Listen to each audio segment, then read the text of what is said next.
The main character wakes up reincarnated in a fantasy world. Asfield brimmed with wonders and dangers.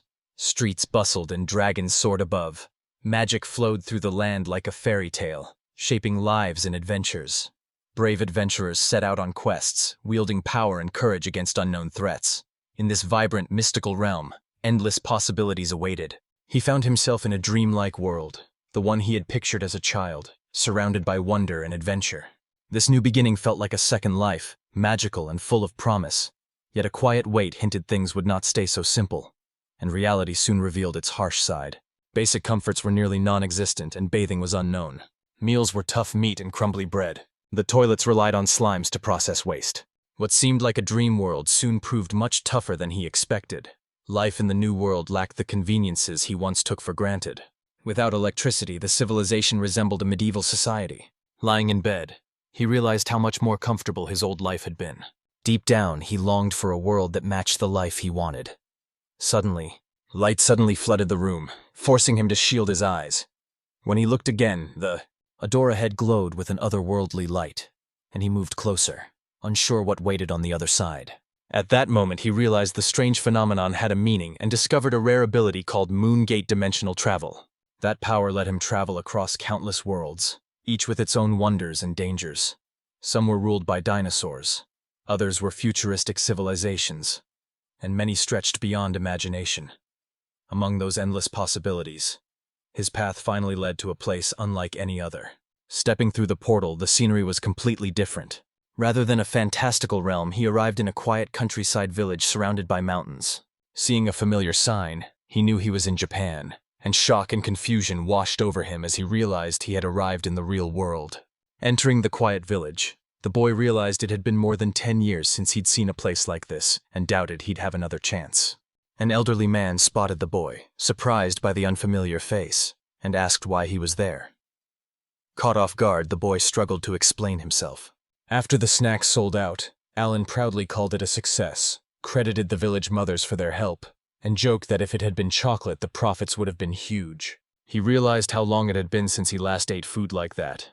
And though he looked unusual, his Japanese came naturally and surprised the people around him. He wondered whether his skills made communication so easy. After that, he moved back and forth between Japan and the other world, living between the two realities. Soon he noticed an important detail about his ability. That no living thing except him could go through the Moongate, while objects could move freely between worlds. The discovery revealed a clear path to profit. Life in Esfield was far from comfortable, but he looked for ways to use this power to earn money, even hoping to afford a proper bath. He saw a huge gap in value between the two worlds. In Japan, 1 gold bar could buy a mansion, but in Asfield it was worth only a month's salary. Meanwhile, luxuries like cakes and spices were so rare in Asfield they could cost as much as a house, and the imbalance became clear. He made a plan to get rich by reselling Japanese goods in the other world. Villagers often thanked him for his help, but he always dismissed it as nothing. Surrounded by elderly residents, his help was a steady support for everyone. Thinking about how to spend his earnings, he decided to start by buying snacks. Unable to reveal his true intention to sell them in the other world, he quietly set his plan in motion. Alan brought unusual items to Albert, a merchant who was surprised and asked where they had come from, noting how unique they were. Asked whether they would appeal to nobles, Alan suggested it might be possible. Albert admitted he had no direct contacts, but said nobles would be very interested in these rare items, so they would sell well. Albert said selling to nobles wasn't impossible, but it carried risks. Merchants followed unspoken rules, and breaking them drew unwanted attention. To the nobility, sweets meant more than taste. These sweets symbolized wealth and served as diplomatic tools, so nobles relied on trusted merchants to handle those exchanges. Reluctantly, Albert admitted his shop was too small to handle such high-level trade. As a modest merchant, Albert admitted he couldn't compete with traders who dealt directly with nobles. Alan seemed ready to look elsewhere, but quickly changed the subject, showcasing items other than sweets. After asking only for Albert's opinion as a merchant, a familiar woman appeared and greeted Alan and Albert warmly, surprised to see them together after so long. At the marketplace, Alan and Albert ran into a woman who recognized them, and she noticed Alan holding a brightly wrapped foreign snack and asked about it. Curious, she asked whether Alan had started working as a merchant too, and he admitted he was not officially one yet, but was interested in the trade. During the conversation, she suggested letting others try the unusual treat, and Albert grew flustered, feeling Alan was stepping into rival territory. The women eagerly tried the foreign snacks when they were finally offered and enjoyed the taste. Excited, they bought some right away and promised to tell others. Alan received encouragement and support. Albert muttered that selling them so openly was causing trouble. In the end, Alan stared at the empty box, surprised. The snacks had sold out completely. After the snacks sold out, Alan proudly called it a success, credited the village mothers for their help, and joked that if it had been chocolate, the profits would have been huge. As a thank you, he quickly handed the leftover chocolate to Albert before leaving. Watching him leave, Albert wondered whether Alan really had a natural gift for business. Soaking in a hot spring, he savored the warmth. It had been a long time since he last enjoyed such comfort. But without a family register in Japan, he could not rent a house, secure steady work, or escape his financial trouble. Looking ahead, he felt a quiet determination and still believed there was hope for a better future despite the hardships. His first experiments showed that Japanese goods could sell in the other world, but he knew selling simple sweets would not make him rich overnight. A bigger challenge waited. They had to decide what to trade next and how to handle the complex rules. Merchants followed, and much remained uncertain. He realized there was still a lot to think about before moving forward. After a relaxing bath, at a lively tavern, he bought himself a drink. Savoring the rich flavor of otherworldly alcohol, he found the moment luxurious and nearly perfect as he quietly enjoyed it. The cheerful chatter died down as the door opened, and the room fell silent with everyone turning toward the unexpected arrival. Heavy steps broke the tavern's silence as a striking figure entered. Whispers spread quickly. People knew her as the Black Princess, and few had expected her to appear in such a small town. Alan watched and remembered hearing that she was also a transferee from another world, and, like him, Japanese. Many in this world had unique origins and abilities, and some were like him. Reincarnated, they were born anew and kept memories from their previous life. Others were transferred, suddenly taken from another world with no warning. Even in this small town, a few people always had such extraordinary backgrounds. And those who were reincarnated or transferred usually gained powers and strength far beyond the norm. So many became adventurers or magic scholars. The Black Princess stood among them, admired and feared. As leader of the Dawn Moon Brigade, an all-female adventurer party known for its prowess, she combined striking looks with undeniable skill, having defeated countless powerful monsters, and for many this was their first time seeing her in person, leaving a lasting impression. Alan watched quietly, noting how much respect and trust the Black Princess commanded among nobles and merchants, and though unsettled by her presence, he did not linger. After paying his bill, he got ready to leave the tavern earlier than usual. He excused himself, saying he had business to attend to, with a confident smile. While shopping in a store in Japan, Alan struck up a conversation with the clerk Keita about manga, and when he asked if a certain title was popular, Keita said it was one of the top series published weekly in Champ, and Alan, grateful for the insight, admitted he wasn't familiar with the latest hits. The conversation shifted when Keita noticed another item, a women's fashion magazine. Alan confirmed it and said he was doing it as a small favor for an acquaintance. Alan finished his purchase at the store and prepared to leave, hiding that no one had actually asked him to buy those items. Carrying the books, he thought of the Black Princess and how risky it had been to approach her directly in that situation. Unlike him, she had been suddenly brought to this world. With little entertainment in Asfield, he hoped the book would prove useful. Despite the high cost, he trusted the plan and was determined to make it work. Alan stood in front of a restaurant with its doors closed and a sign saying it was reserved for the day. He'd heard the people he saw were inside, but with the curtains drawn there was no way to confirm. Worried, Alan weighed his options as he lingered outside the closed store. Missing this chance might mean there would never be another. Waiting too long would only make things worse. A sharp voice called to him. A companion of the Black Princess's confronted him and demanded to know why he was standing there. Taken aback but composed, Alan said he had come to deliver something personally to the Black Princess, and his words caught the woman's attention, making her curious about his true intentions. Alan handed over the package quickly, insisting it was free, and that if the Black Princess wasn't interested she could simply discard it. Before the guard could react, he bolted with surprising speed, leaving her baffled by how suddenly he disappeared. Later she brought the package inside and said a strange man had handed it to her, claiming it was for the captain. One of the Black Princess's companions carefully inspected the package.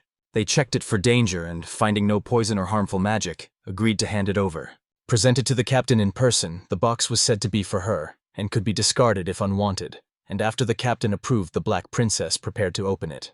Curiosity grew until the package was opened and the contents turned out to be books. Rare in their world, the companions wondered how such items could matter to their captain. At the sight of them, the Black Princess's expression changed, and she froze, suddenly overcome, leaving those around her startled and unsure what had struck her so deeply. The Black Princess, clutching the book tightly, lost her composure as strong emotions surfaced.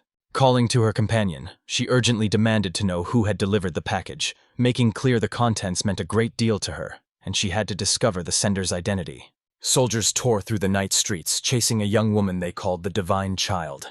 Dazed and breathless, she ran hard with her mind fogged by questions, unsure where she was or why she was being chased and searching for a way to escape. Moments earlier, she was waiting to be picked up from school when the world around her suddenly warped and twisted. Thrown into an unfamiliar place, she found herself in danger. As the situation grew dire, her fear rose and she worried she might die there. At the end, she thought of her father, regret filling her heart. She opened her eyes slowly and found herself in an unfamiliar room, with a kind couple nearby who seemed relieved to see her awake. They said they were innkeepers who had found her collapsed at the base of a cliff, and though she was still shaken and confused, their gentle concern reassured her she was safe for now. Realizing she'd fallen from the cliff, the girl thanked the couple for saving her. They modestly downplayed their role but mentioned something unusual, saying her survival proved she was a divine child. Confused by the term, she listened as they explained that a divine child was a messenger from God who came from another world.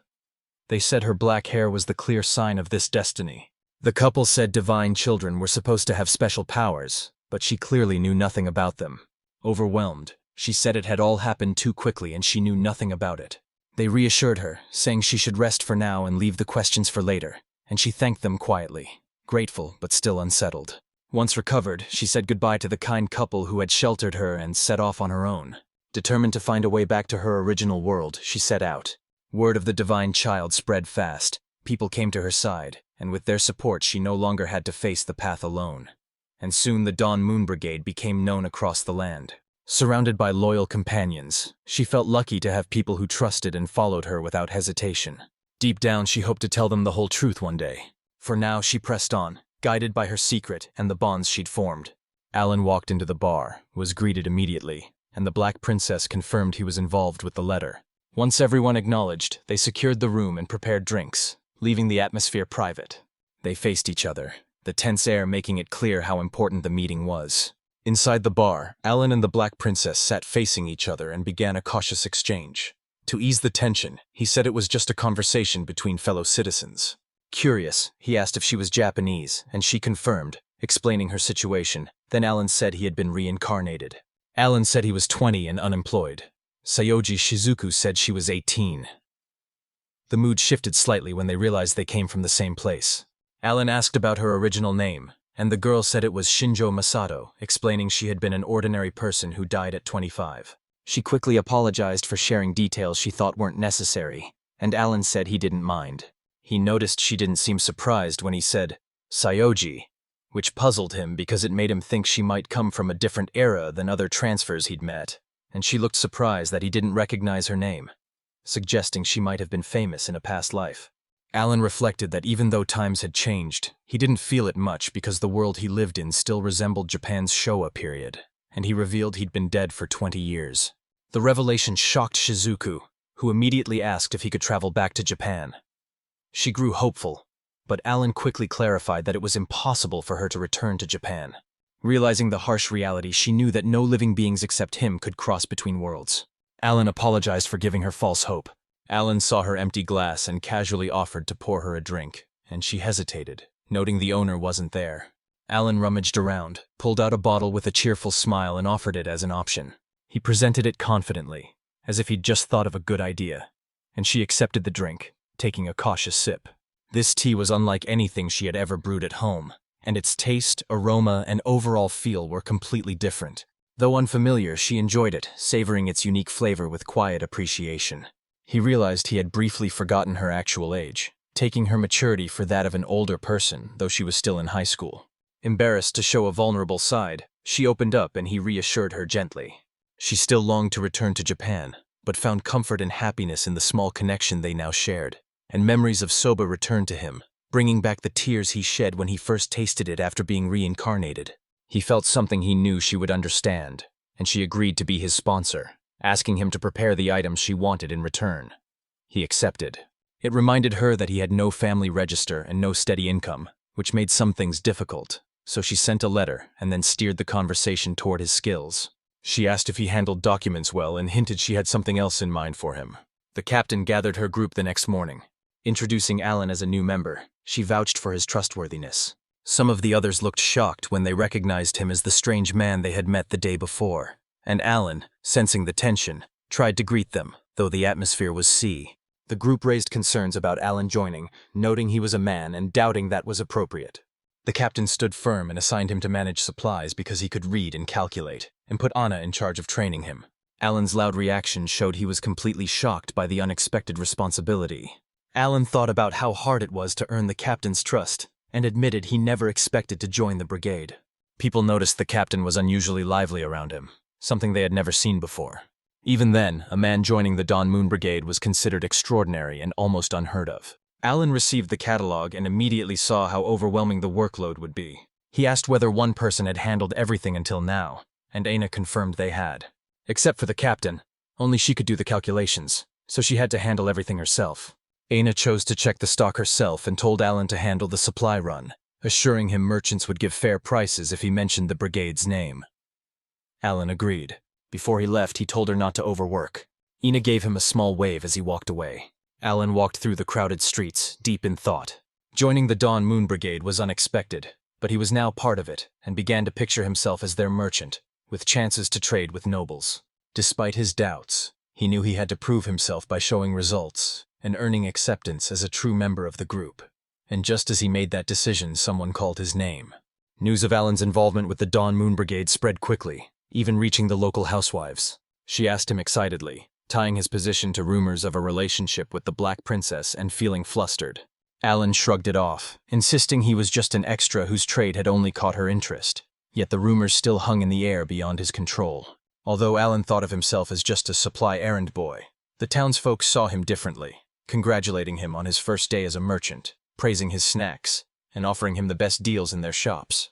Their enthusiasm overwhelmed him, so he could not refuse their kindness. When more voices called his name, Alan realized how fast he was being pulled into their expectations. Townsfolk swarmed Alan, eager to offer help and encouragement, and their enthusiasm left him struggling to keep up as their cheers filled the air, and he felt both grateful and surprised. When he returned later, Aina acknowledged his efforts and calmly asked whether his shopping had gone well. Alan carefully placed the bill, causing Aina to double-check the numbers. She was initially shocked by the amount, and thought it exceeded their budget. A closer look showed the opposite. It was 20% cheaper than usual, so she grew suspicious and asked him to explain. Alan said his acquaintances had lowered the price as a favor and assured her there was nothing shady about the deal. Alan sighed, thinking he never meant for things to go that far. Aina paused as she walked away. She looked back at him with a small smile and admitted that, despite everything, she would give him some credit.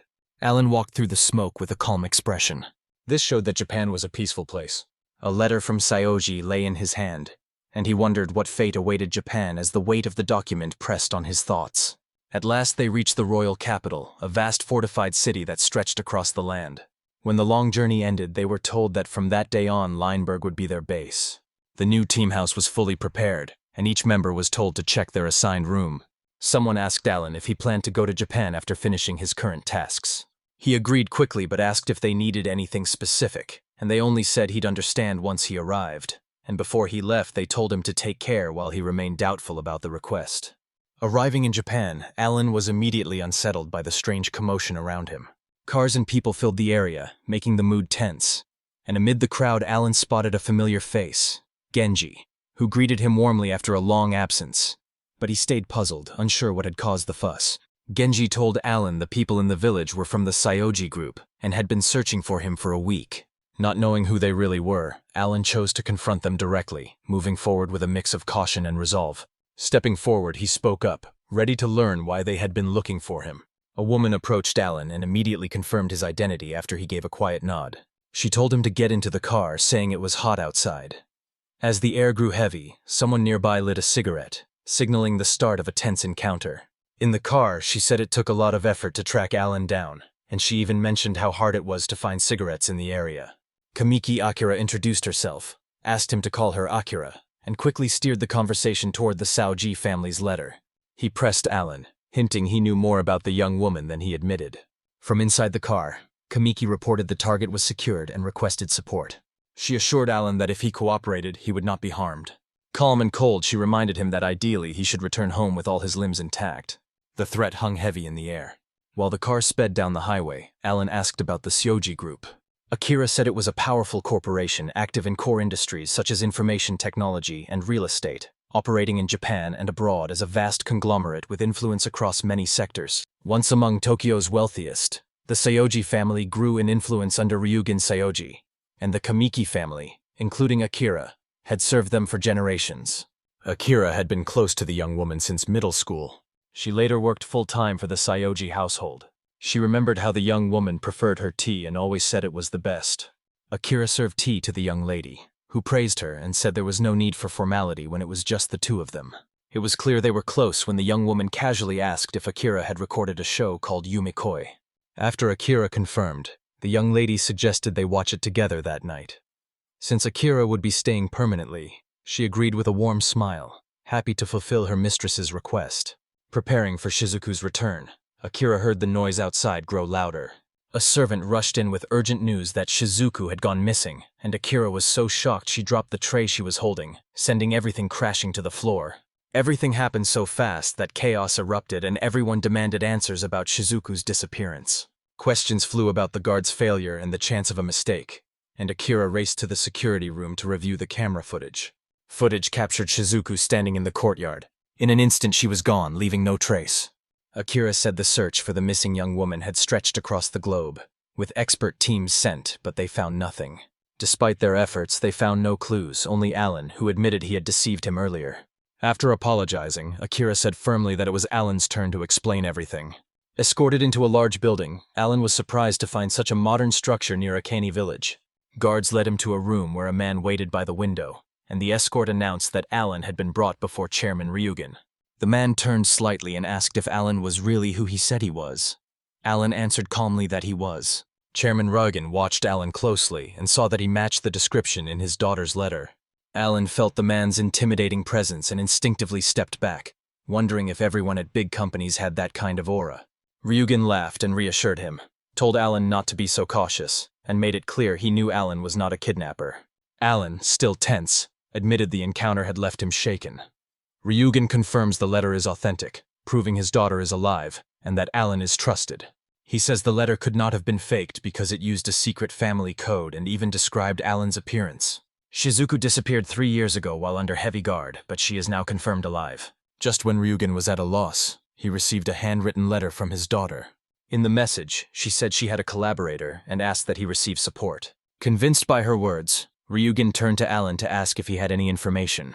Alan paused to check the room for surveillance, and Ryugen said the one-way mirror let someone watch, but nothing was recorded.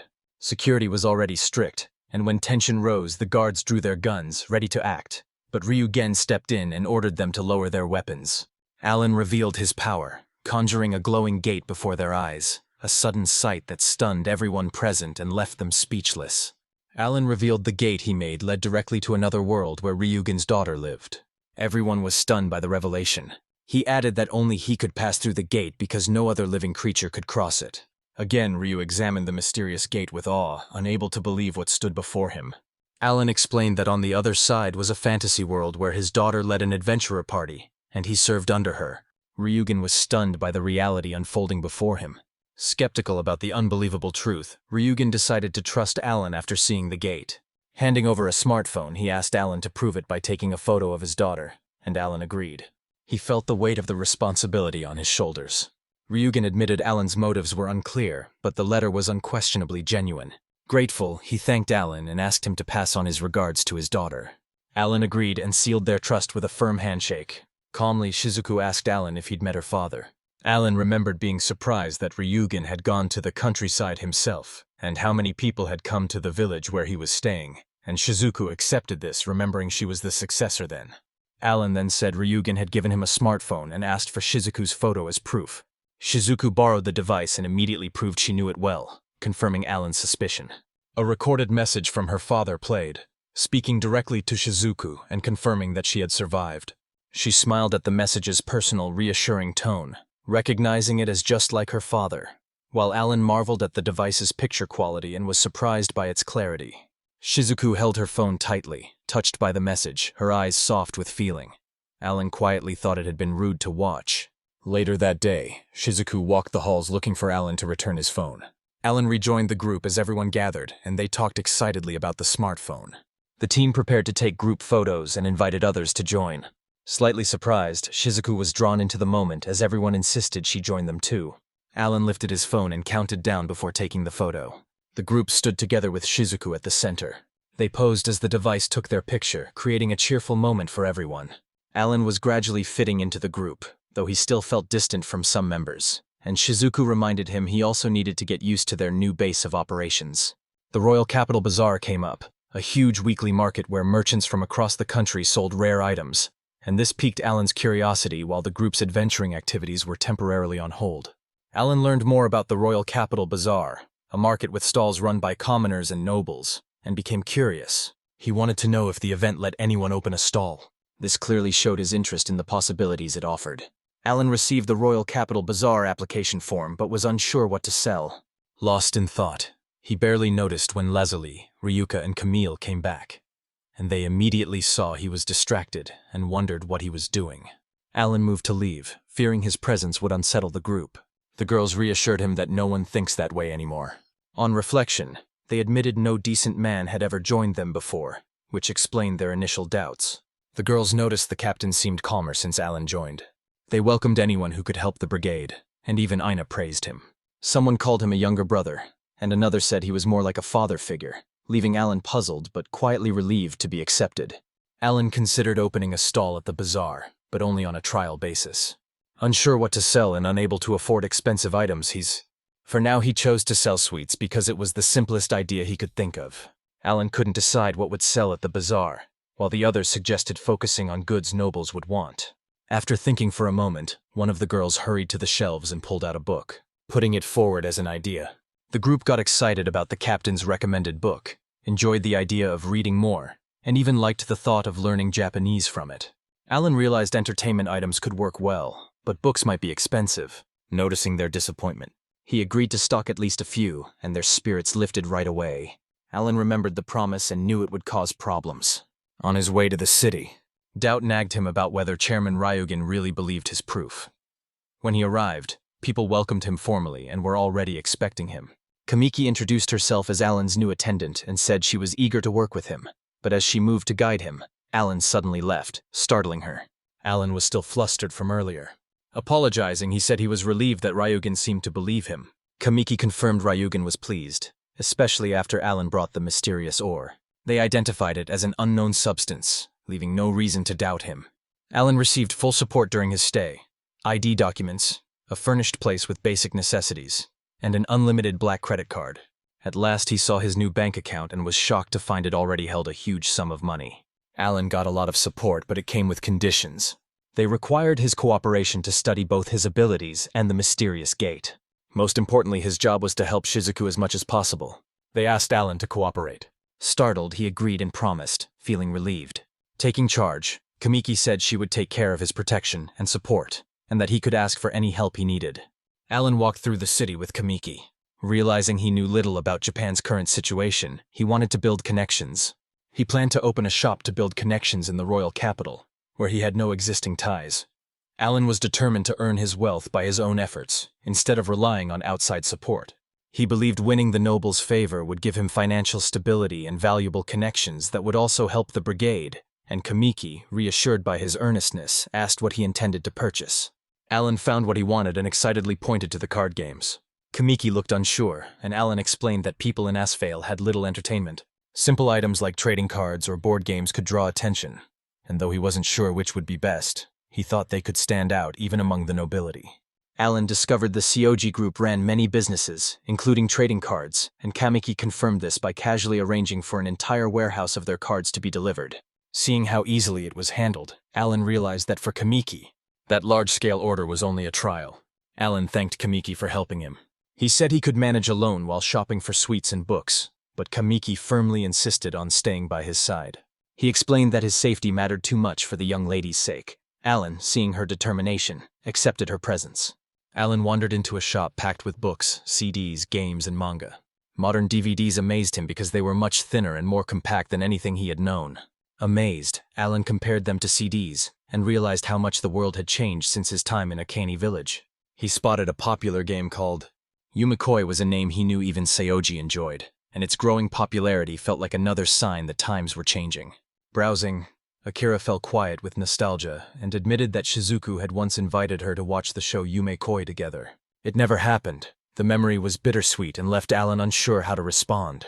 Seeing how much it affected her, Akira thought about why she couldn't meet Shizuku face to face, yet realized that serving someone did not always mean standing at their side. Alan listened quietly and accepted her point. Then she entrusted him with an item for Shizuku and he agreed to deliver it, knowing how important it was. Alan and Akira planned how to prepare entertainment, deciding to store manga and dramas on a tablet for convenience. Alan glanced at her and thought she looked like Seoji's older sister. Shortly after, they reached a house and the door opened, marking their next step. Alan got the permit for the stall he planned to open, and confirmed the process ran smoothly. The items could not be delivered immediately, but were scheduled to arrive on the day of the event. Later he said his stall was at 13 West Street. The choice puzzled him because it was so close to the Central District. As explained, the Western District had always been a hub for merchants in the royal capital. Alan heard a rumor about the Central District. Within its walls lived the most prominent nobles, hidden from commoners. People whispered that some nobles secretly visited the bazaar, so they could be seen near the Central District. Alan and Ryuka talked about rumors that nobles were secretly visiting the bazaar. Knowing how much stir it would cause if true, Ryuka suspected Alan might be seeking that attention. He only smiled, leaving her guessing. She laughed. I find his approach interesting. She said she was looking forward to the day, leaving Alan confused and feeling teased. Alan felt something was wrong, but he calmed himself and decided there was nothing left to do but wait for the appointed day. Determined, he decided to wait and see how events would unfold. At the heart of the royal capital, the bazaar came alive with stalls and merchants drawing crowds, fireworks and sounds filling the air to mark the opening, while a young man readied himself and checked that everything was in place. Confident, he looked ahead as the grand marketplace opened, where high-quality goods and lively trade would shape the day. The young man set up his stall. He decided his main focus would be selling chocolate, though he had also brought some books to offer selectively, and a few trading cards on a whim. The bazaar was already alive with chatter and activity, even though the main event wasn't until the evening, and he watched the scene unfold. A clear presence of upper-class people in the growing crowd signaled the day's business was off to a strong start. Standing at his stall, he was determined to seize the opportunity despite being surrounded by high-end shops, confident in the quality of his products. Convinced they could be equals, he sat under the sun for hours, watching time slip by as no one came to his booth. Despite his determination, his stall stayed empty and no customers came. Other stalls drew customers while his stayed empty, and he wondered whether it was poor sales skills or the oddness of his products as doubt filled his mind. A familiar face showed up. Albert was surprised to see him there. Learning that Albert had come to the royal capital for a business meeting, he decided to stop by the bazaar on the way. Their meeting quickly mixed teasing with seriousness. Albert was surprised to learn his acquaintance had become a merchant, and noted his business was doing well despite the competition. Albert gave some perspective when asked for advice. Selling unfamiliar goods, especially food, is difficult, he said, and offering samples might help, though he admitted the refined crowd here would probably hesitate to try them at first. The young merchant realized Albert was right. He advised aiming at the middle class in future bazaars, since the event happened regularly and offered better chances. He urged him not to lose heart because the afternoon session was about to begin, and the young merchant admitted he still had much to learn after thinking it over. Albert reassured him that the real pillars of business were product quality and trust, which he believed his rival already had. As their conversation ended, Albert prepared to leave, thanked them before turning away, and though they had joked about the shop's size, his words carried weight. Before leaving, he paused to give one last piece of advice. Rather than just pursuing business goals, finding something meaningful along the way can be valuable. Throughout the day, a few customers stopped at his stall, but their reactions were not encouraging. He thought about his dream of becoming wealthy by his own efforts, but Albert's words about finding something beyond that purpose stayed with him. And as evening approached, he decided to close the stall when his companions arrived. Footsteps approached and the crowd stirred, whispering about an unexpected arrival.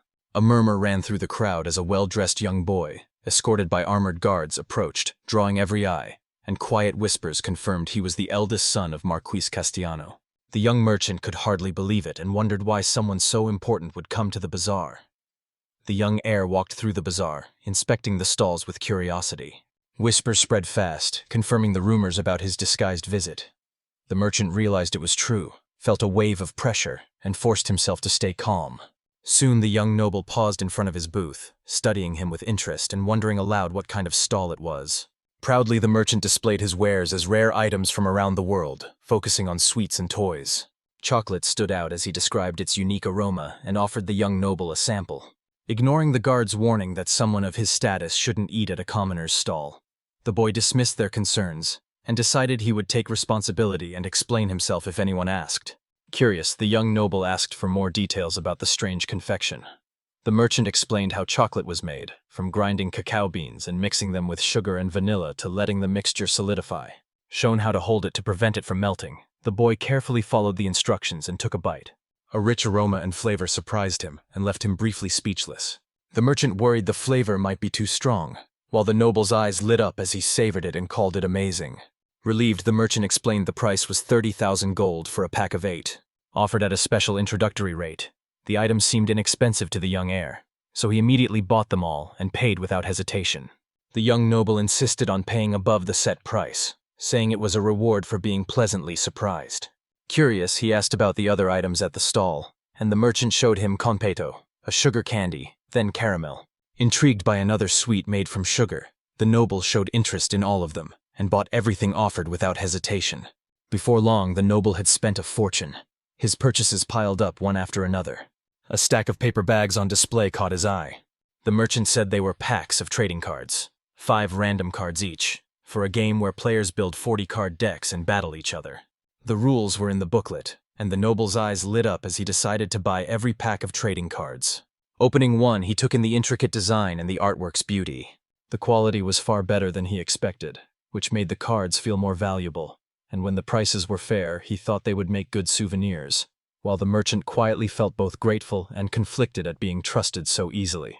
By day's end, the stall had sold out and was empty of all its products. Grateful, the young noble thanked the merchant for giving him such a meaningful experience. When asked his name, the merchant said he was Alan. Before leaving, the noble gave Alan something in return and smiled as he said he hoped they would meet again. Alan looked back on the day and felt it was both overwhelming and impressive. Looking at the gift left behind, he found a mysterious medal in his hand, its meaning unknown. His friends arrived before he could think further, surprised to find the stall already sold out. The lively atmosphere returned as they greeted him warmly, amazed that everything had gone so quickly. Alan's friends were disappointed to arrive late and wished they'd had more time together. One of them said she'd really wanted to read the next volume of Yume Koi. Alan surprised them by handing over volume 3. Their faces lit up with joy, and their excitement made the moment heartfelt, ending the day on a cheerful note. Friends teased him for not telling them about the book sooner, and suggested they all read it together later, including their captain. Alan laughed warmly at their excitement, a genuine smile on his face. Listening to them, he remembered Albert's words and realized this shared happiness might be the something other than his purpose he'd been told to find. Working late, Alan sat at his desk under the soft glow of a lamp, focused on his work. The silence broke when Sioji appeared, her arrival unexpected at that hour. She noted his dedication, surprised to see him still up and working so late. Alan said he stayed behind to update the ledger while the others read together. Sioji, who had only come to fetch water, she paused to ask him about the day's events at the Royal Capital Bazaar and whether there had been any problems. Alan, a bit flustered, admitted a lot had happened but said everything turned out fine, and he promised to explain everything later without going into detail. Alan admitted he felt something was wrong inside him. He had chosen the life of a merchant solely to make a fortune, believing it was a pursuit meant only for him. Despite his intention, many people thanked him, and that unsettled him because their gratitude didn't fit his original purpose. Sayoji set a small box in front of Alan and offered it as a token of gratitude. After she refused, he asked if she had even listened to his earlier doubts, and she calmly said she had. Opening the box, he found a necklace and stood briefly speechless at its delicate design. Alan lifted the necklace, stunned by the gem's bright rainbow glow.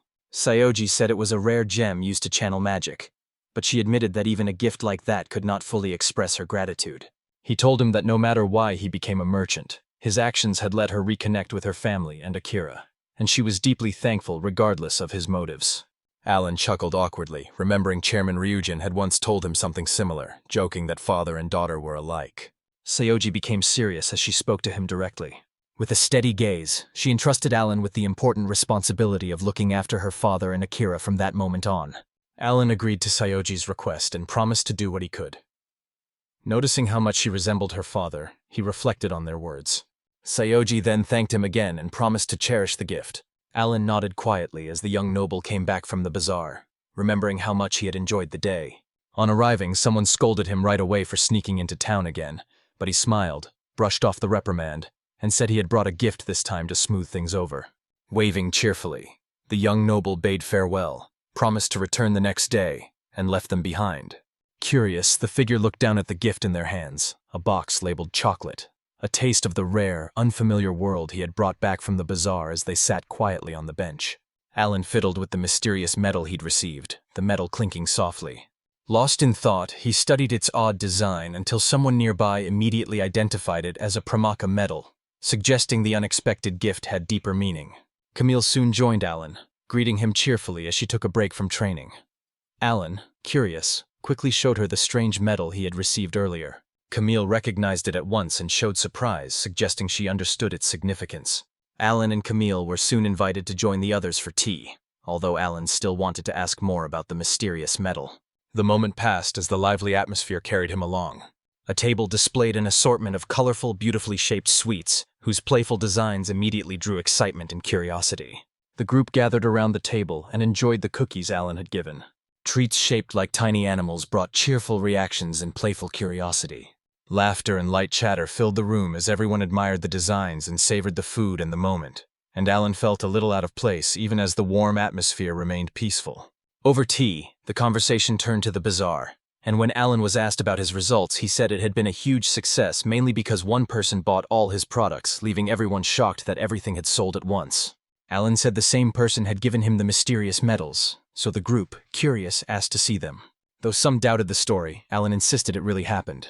After examining them closely, the group realized the pieces were rare and valuable gold and silver Pramika metal items, and Alan asked what they really were. The explanation came next. Pramika metals were required to access restricted areas and even dungeons, a privilege usually granted. The guild reserved them for people it officially recognized. Obtaining them, especially the gold one, was nearly impossible for ordinary people, so Alan having all of them was even more extraordinary. The silver medal Alan held came from the academic district, giving him access to the academies that used the same emblem. Camille confirmed she also had one tied to that district. The emblem on Alan's silver medal matched the Enfui Magic Academy, so he could move freely in and out of the royal capital's academic district. The gold medal's origin was unclear, but it seemed tied to the central district. For now, the others advised Alan to ask the academy who had given it to him. The medals made Alan realize they might be an invitation. Meeting the Marquis's heir alone made him uneasy, so they suggested Camille guide him through the vast academic district, because she was already familiar with it. Camille eagerly agreed, declaring herself his special guide, and a relieved Alan gratefully accepted her help and felt reassured. Alan reached the academic district and took in the vast sight before him. Camille said it was the royal capital's largest district, home to many academies and government research facilities. Relieved to have her at his side, Alan knew he could have easily lost his way without her guidance. Rushing to the checkpoint, Camille urged Alan to hurry before the gift lost its coolness. Alan followed her and showed the medal to the gate guards, who let them pass without issue. Crossing the bridge, they entered the busy academic district. Walking deeper into the district, Camille grew more excited while Alan quietly took in his surroundings, feeling like he had stepped into another world. A grand building ahead drew his attention. Camille explained that it was the Grand Cathedral of Sandra Kay's religious school, the only religious academy in the royal capital. Camille explained the religious school's lessons to Alan, saying they included medical techniques, holy magic, and healing magic, and that healing required the most advanced training. She said Nana, the deputy leader, also graduated from that school. Nana could use both holy and healing magic, a very rare combination, and some said she was even more capable than the captain, leaving Alan impressed by her reputation and skill. Alan realized he hadn't spoken to the vice-captains yet because they were probably too busy, and decided to keep his distance from Raffian, who disliked men. Wanting to know more, he asked Camille about her background, revealing she had attended Leo Tall Magic Academy, a lower-class school for commoners. Surprised Alan because he had not realized the academies were ranked. Camille said magical power and aptitude were often inherited, so nobles attended prestigious high-class academies while commoners went to lower-class schools. The N5 academy they were heading to was one of the most elite. The system was created to reinforce powerful sorcerers' bloodlines, so stronger generations would emerge, and it became the foundation of the Canalese kingdom's prosperity, which Alan saw as a form of magical supremacy. It still didn't feel entirely real to him. Camille pointed out the academy was now in sight. At last they reached the N5 Magic Academy, its grand structure towering like a castle, and Alan took in how enormous everything around them was. At the gate, he showed his Pramika medal and asked that his companion be allowed in as well. The guard confirmed it could be done and told Alan to show his right hand as he prepared a glowing band to grant access. The academy gave Alan a magical device to monitor him for security and warned that any reckless behavior would summon the guards immediately. Walking beside Camille, he was struck by how different this place was from his former surroundings in Lyathal. Camille soon pointed out the famous Lion Dormitory, a grand building traditionally reserved for royalty and a symbol of the academy's prestige and heritage. Walking through the academy grounds, Alan asked who they were supposed to meet. Camille said it was Rey Castellano, the same noble who had visited Alan's stall at the bazaar. Camille froze when she heard the name, her expression changing as if hit by a wave of unease. Alan called to her, and she hesitated, softly asking him to repeat himself as her composure slipped for the first time. Alan told them the person they were about to meet was Rey Castellano, the eldest son of Marquis Castellano. Camille's expression hardened and she fell silent, visibly shaken by the revelation. Suddenly she bolted away, leaving Alan behind as he called to her in confusion. Alan pulled Camille back and tried to calm her, but she resisted fiercely and demanded to know his connection to a powerful noble. To her, meeting someone from the Castellano family felt dangerous, especially as a commoner, since they were one of the three great families in magic society, and the thought of facing them filled her with dread. Convinced she had been deceived, Camille would not go, her frustration growing despite Alan's reassurances. At the table, the mood turned heavy as the seriousness of the situation sank in. Alan said that besides the royal dormitory there were others for the great noble families, and because Rey Castellano belonged to one of them, he lived in the Great Eagle dormitory, and Camille felt overwhelmed and tried to excuse herself. Someone suggested she could leave now that she had shown Alan around, but Alan reminded her that without a promesa, staying in the restricted area could get her into trouble, leaving her flustered and uneasy. Alan thought it more believable to meet a knight or someone from a fallen baronial family than the heir of a marquis, while Camille was visibly upset and could not accept that the meeting was real. Guilt-ridden, Alan quietly promised himself he would apologize to her properly later. On arrival, attendants greeted him respectfully, clearly expecting him. They asked him to wait in a room until Lord Rey returned, and the tense air made the encounter's importance clear. In the waiting room, Alan saw Camille pale and uneasy, her composure slipping under the pressure.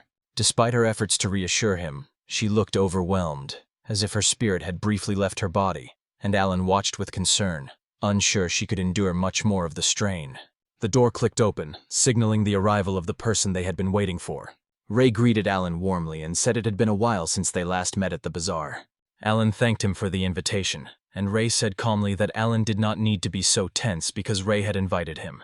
Rey spoke confidently, the mood shifted, and Alan felt the weight of the encounter settle in while Camille stayed quietly tense beside him. Tension filled the room as a noble asked about Alan's identity. Rey introduced him in a light-hearted way as a friend, but his tone sounded unsure. Taken off guard by the remark, Alan stood silently, his face stiff as he tried to process the unexpected introduction. Alan stood under the noble girl's sharp glare and realized he was the only one being watched. Sweat gathered and unease grew, and he wondered if he had done something wrong. He glanced desperately at Camille for support, but her expression made it clear she could not help him in this situation. At the meeting, a special gift was presented, sweets made specifically for the occasion that are not usually sold in shops because they do not keep well. Alan accepted them, curious. I asked if they needed to be sliced and was told they were already portioned and ready. Before long, everything was neatly arranged for sharing. Akira recommended a fruit tart, and when it was brought out, its bright colors gleamed like jewels. Alan was delighted and clearly enjoying the treat, and the others remarked on how special it was, but not everyone at the table shared that enthusiasm. Camille looked especially uneasy, standing out against the lively atmosphere. Rey Castellano finally introduced himself, explaining he was a first-year junior high student at the academy. Beside him sat his cousin Chris Elisha, who gave her name. Rey said he was glad to see his guests enjoy the sweets because it made the effort worthwhile. Rey's cheerful words contrasted with Chris's calm reminder not to overdo it. Though he was the heir of a Marquis family, His casual, playful manner stood out and showed he always tried to be cool in his own way. Ray said Chris hadn't given her full name, suggesting she was hiding something. He said that commoners had only given names while nobles had both given and family names, so Chris still had another name she had not shared. Alan was shocked by the news, realizing Chris had hidden more about her identity. Finally, Chris revealed her true identity as Chris Elisa Kane Lizzie and admitted she was the princess of the kingdom. Alan froze when he learned Chris's real identity as a member of the royal family. Chris Elisa Kane Lizzie was the kingdom's second princess. Alan felt confused and overwhelmed and could not understand why someone of her status would be here in this situation. Chris's father came from a family linked to the Castellano line, and his powerful magic won him a place in the royal family by marriage. As a result, Chris, though from a branch family, also had a right to the royal succession. The reason was simple.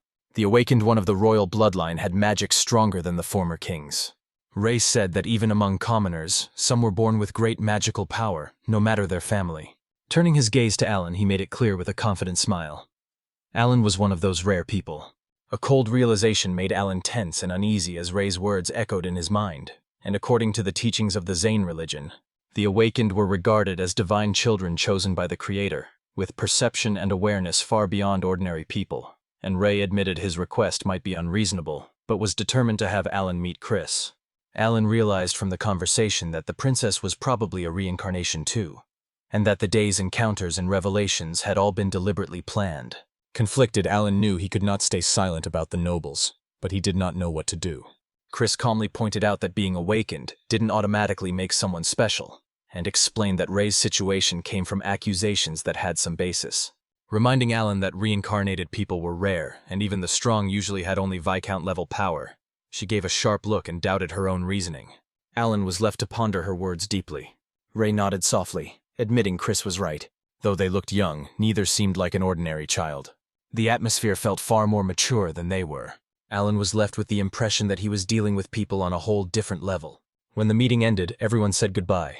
As everyone began to leave, Camille suddenly grew unsteady, swaying as dizziness overtook her. Excusing herself, she said she needed fresh air and stepped outside.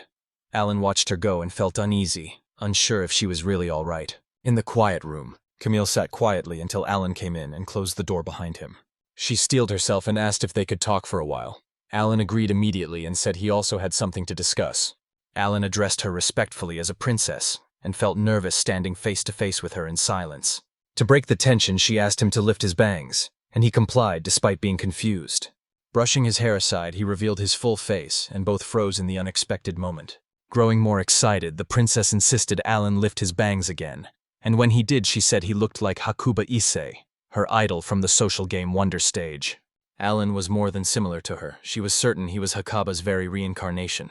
Alan was bewildered and unable to understand how he could resemble a character from a game. The princess became emotional as she listed how Alan resembled Hakuba. His height, golden hair, emerald eyes, and even the tone of his voice matched her perfectly. Feeling overwhelmed, she looked back on her journey and realized it had brought her to this moment. And something deep inside her stirred as if a long-awaited connection had finally been made. On campus, second-year student Sakaki Habara Yui proudly displayed an itabag she had prepared for an upcoming concert. Friends immediately spotted the featured character Hakuba Kyun, whose new outfit, gotcha, and event had just launched, and Yui worried about juggling her part-time shifts with grinding for the event since she had already spent her money on live shows. Her friends, used to her obsession, said she was the same as ever, while one suggested putting thoughts of college on hold for now. Yui centered her life on her idol, lived frugally, and often ate simple meals to save money, and felt fulfilled as long as her days were devoted to supporting the idol. After him, friends who supported her small sacrifices surrounded her, and her routine felt steady and rewarding. But that ordinary, happy life suddenly ended, and her fate took an unexpected turn. Chris admitted that to gain wealth, talent, and beauty, she had to sacrifice Hakuba-kun's existence. Once cherished idols now lived only in her heart, leaving her with painful memories of those days. Visibly moved, she admitted how hard it had been and reassured herself and others that she was fine now, although her voice and body still trembled under the weight of it all. Harris was sure meeting someone who looked like Hakuba-kun in this world had to be fate, even if it meant being sent to another world. Alan tried to deny the comparison, but he was interrupted before he could finish explaining. Their tension made Chris stumble forward, and they fell together in a clumsy, unexpected moment. Alan hit the ground as Chris landed on top of him, leaving him startled. Before Alan could recover, Chris leaned closer, her eyes unusually intense, and told him to stay still, which left him uneasy and unsure if she had just shifted into a strange new mood. Chris's sudden intensity overwhelmed Alan as she pushed him down and insisted there was nothing to worry about. Alan panicked, realizing how dangerous the situation was, especially with a princess acting this way in such a place. Though reincarnated, he was shocked by her sheer strength and could not free himself no matter how hard he tried. The soundproof room kept his cries for help from being heard, leaving him trapped and powerless. Flustered but determined, Chris admitted she had no real experience but insisted her training was flawless, and with a strange intensity urged Alan to stop resisting, saying it would be over quickly if he distracted himself. Alan lay pinned beneath her, groaning as his body shook and the situation slipped beyond his control, leaving him completely overpowered. Without warning, Chris lost her balance and fell onto Alan, leaving both startled. Camille rushed in before anything else happened and saw the scene. Her shocked voice echoed through the room, and Chris, dizzy and overwhelmed, fainted soon after. Later, Chris bowed deeply and apologized, ashamed that he had lost control. Alan felt relieved that Camille had stepped in, even though he was confused by how things had turned out, and he wondered what would have happened if he'd been left alone. Alan asked Sakakibara whether she had been reincarnated or brought here from another world. Her earlier words sounded like a sudden transfer, Sakakibara said, clarifying that in her case it felt more like possession. It was not full reincarnation because only her consciousness had crossed over. She was merging her memories and personality with Chris, effectively binding them together. Sakakibara said her current personality felt like a blend of her own consciousness with his, essentially creating a single identity from both. That unique fusion produced what she called the kingdom's strongest otaku girl. Alan listened carefully, realizing it was the first time he'd ever heard of such a case, and admitting he didn't fully understand it while also recognizing it was his first time meeting someone like her. Sakakibara admitted her position kept her from going out freely, and because people there were so attractive, her nervousness sparked rumors that she was strange and poor at socializing. Rei decided to keep details about Saionji to himself for safety. As he reflected, he realized he had spent 20 years without ever meeting an awakened one. If not for this unusual situation, he likely never would have. After their long talk, they both said that despite the heavy conversation, they were glad to have met. Rei told her he would gladly keep talking as a fellow Japanese and would also send a letter of support to her brigade. Overjoyed, Chris made a promise but slipped in her excitement. She called him Hakuba-kyun, realized her mistake, and quickly tried to correct herself as Rei awkwardly reminded her his name was Alan. Slowly, Camille regained consciousness. Disoriented by her surroundings, she looked around. Rei was relieved to see her awake and asked about her condition. Still a bit dazed, she reassured him she was fine, and remembered meeting both Rei and the princess before she fainted. Camille remembered meeting Rei, the princess, and Alan just before she fainted and was convinced it had really happened. However, staff told her she had collapsed shortly after leaving the room, and that it must have been a strange dream. Rei admitted he had tried to trick her and felt guilty for pushing her too hard while Camille remained uncertain and wished it had only been a dream. To apologize for the earlier trouble, he gave her the next volume of Yume Koi, which immediately cheered her up, and she forgave him, hugging the book tightly. Teased that she could walk on her own if she felt lively, she insisted she needed to read Yume Koi or she might collapse again. He watched her excitement and quietly accepted it, convinced that because Camille had saved him, it was a small price to pay. Alan was summoned to meet the captain even though life had been calmer lately. Entering the room, he was met by a stern woman. Her piercing gaze left no room for evasion. She demanded to know exactly what he had done. Her tone was sharp and accusing, suddenly making the room tense. The young man looked at the papers in his hands in disbelief. Seeing the signatures of the second princess and the Marquis family, he wondered how such powerful backing had been won. And the calm woman before him confirmed they were genuine, saying much had happened to make it possible. Worried he might have interfered, the young man thought he had ruined her plans. Instead, she said she was grateful. Speaking seriously, she shifted the conversation to ask whether he knew the real reason they had stepped away from adventuring.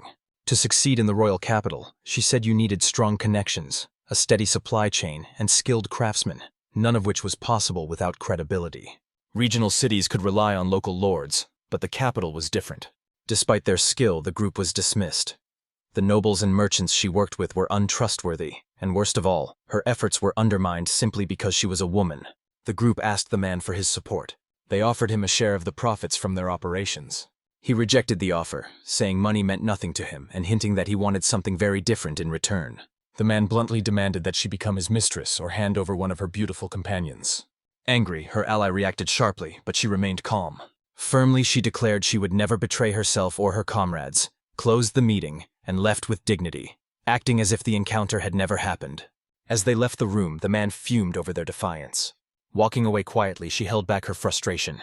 Though they'd faced that treatment before, she admitted this was the first time they'd been so openly mocked. Her companion, shaken by the cruelty, could only say how disgraceful it was. It made her think that women were constantly mistreated, not just in the royal capital, but in many places. Realizing their all-female group had likely endured countless hardships, he felt guilty for complaining.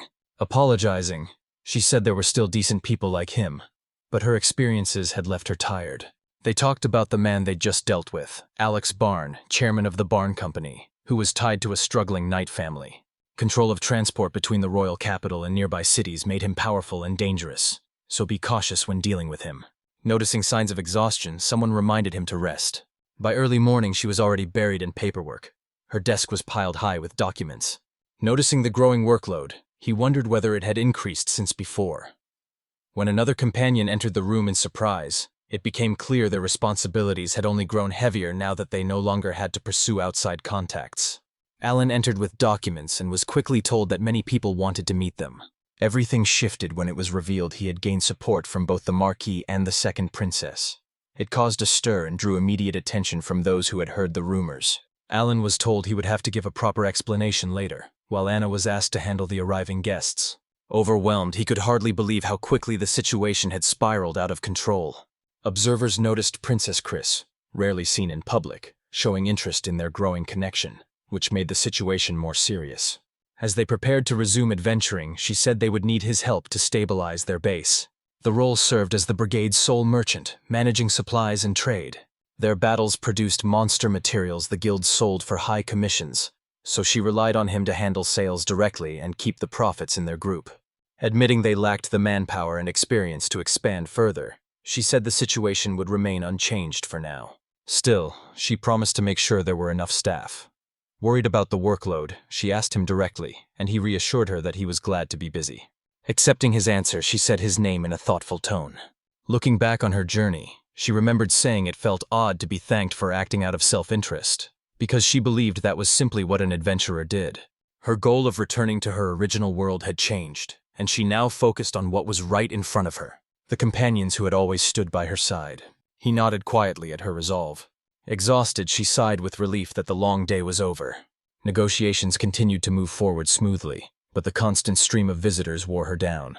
She felt frustrated that some details were still being withheld from her despite all the progress. They went over the regular meetings planned for next month, where team leaders would give updates. It was routine, but it would be his first time attending. He had always been tied up as the only member of the supply team. With support in place, he could finally join in.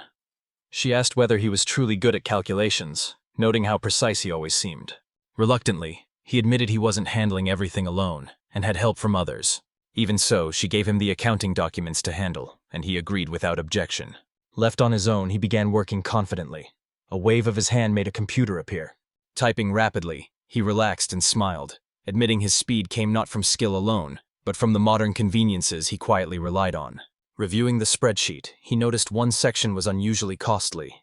Potion maintenance ran smoothly, mostly because Akira had taught him how to use the tools. Frequent work trips to Japan let him source products, share information, and support gate research. Potions were his main concern. Maintaining the gate drained magical energy and limited his ability to use other spells. He had supplied herbs and potions from another world to support the research, and just as he was about to focus more on their side, his phone rang. The timing felt wrong, like someone had been watching him, and Akira suddenly appeared, catching him off guard. At the Sayuji Group's secret research facility, the Leaf Institute, Yoshida, the head botanical researcher, greeted Alan warmly and said they had been waiting. He began at once to explain the latest developments, and Alan said it was the perfect time since he had come for an update. Yoshida explained the science behind the potions, showing how the solution entered cells, activated the nucleus, and sped up cell growth to boost the body's healing.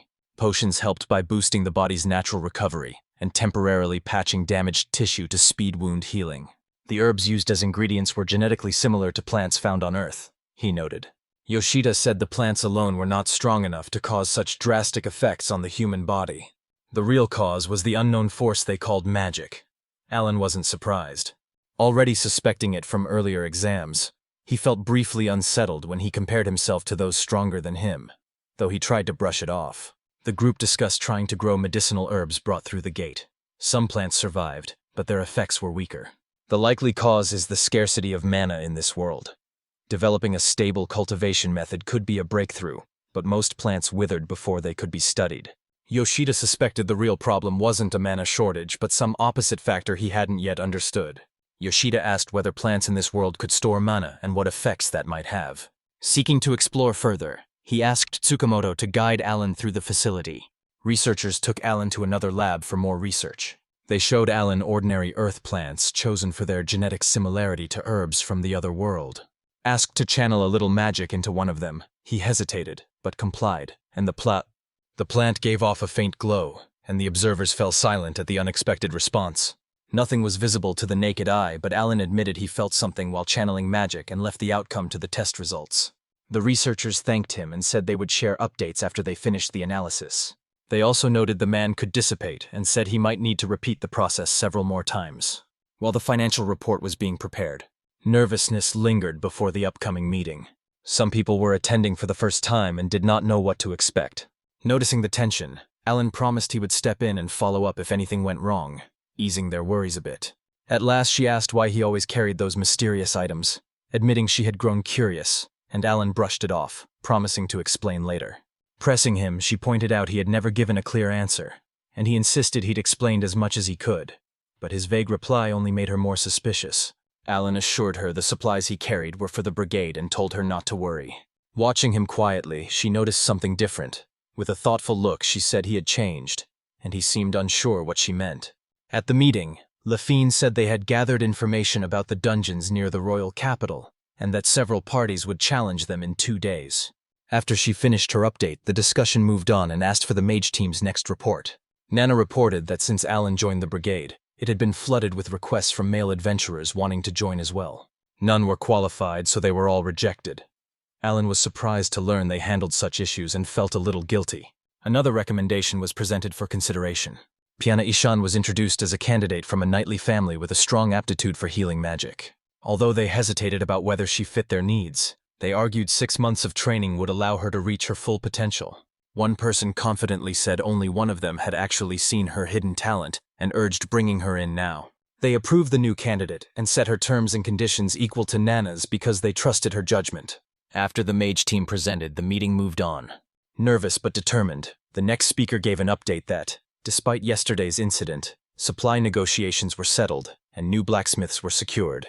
During the ongoing reports, several people struggled to present their updates and were visibly nervous. It reminded Alan of his stressful days at the office. Tension filled the room when Alan raised his hand, said he had an important report, and everyone turned to him. Alan reported his findings about the brigade's high potion maintenance costs. We will address the issue. Using his connections, he introduced a new kind of container he had acquired, and unlike bulky glass bottles, these were lighter, more durable, and easier to carry, offering a practical way to cut costs. Alan explained that special processing allowed the new containers to preserve potions up to 4 times longer, keeping them usable for up to a month. His claims shocked the group, and because potions usually last only a week, doubt and chatter spread and people questioned his credibility, though someone pointed out that such a bold lie would make no sense. They called for silence so everyone could hear him out fully. They decided to test both the old and new potion containers over the next month to confirm Alan's claim. He accepted at once, thankful for the chance to prove himself.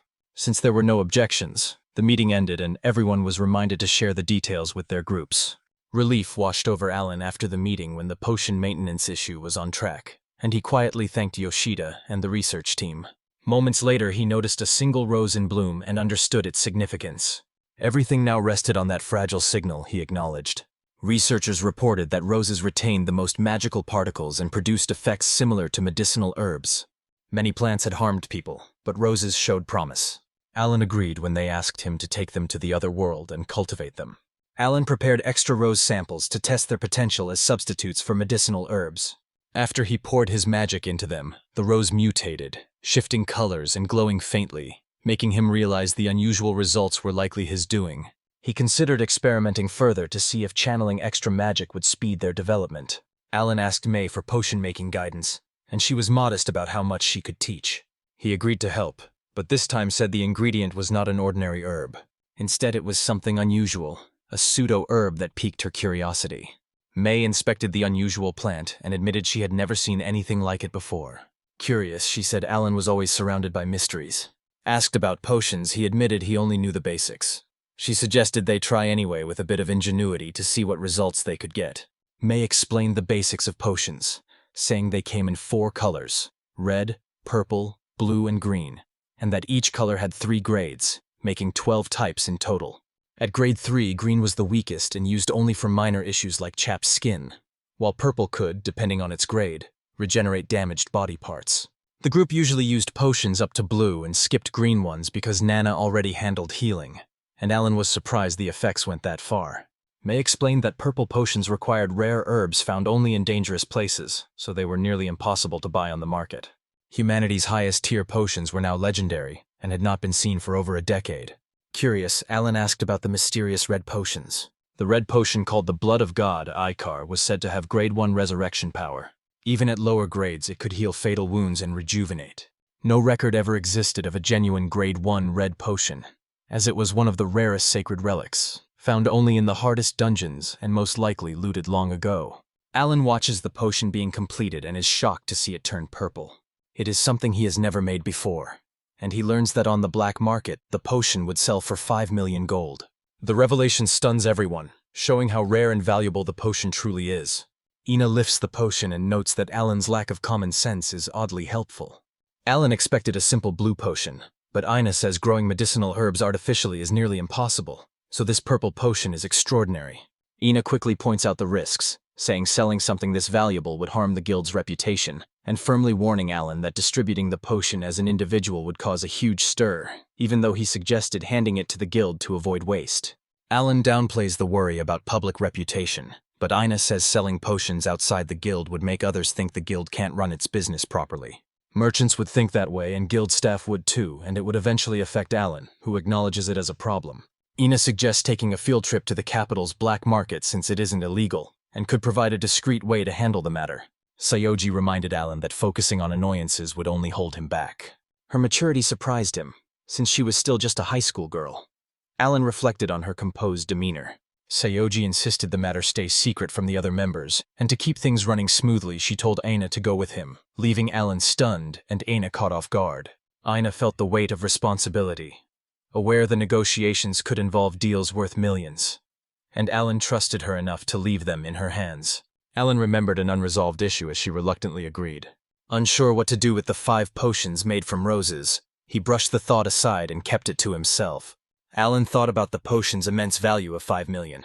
He still kept the secret of the magic roses from May, and decided to handle the remaining potions himself. Pressed by the urgency of the upcoming black market trip, he threw all 50 roses in at once, unsure if it was the right move and with no choice but to proceed. Alan inspected the vial in disbelief. The liquid had turned reddish. It looked almost like a red potion with a purplish tint, but the amount had dropped so much he thought it had failed. The liquid stayed steady, gave off a faint tingle, and did not evaporate, puzzling him.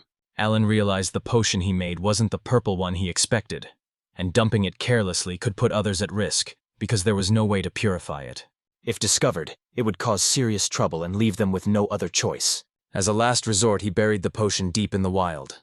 Alan stepped into a barren, desolate world and felt the hollow silence and empty expanse around him.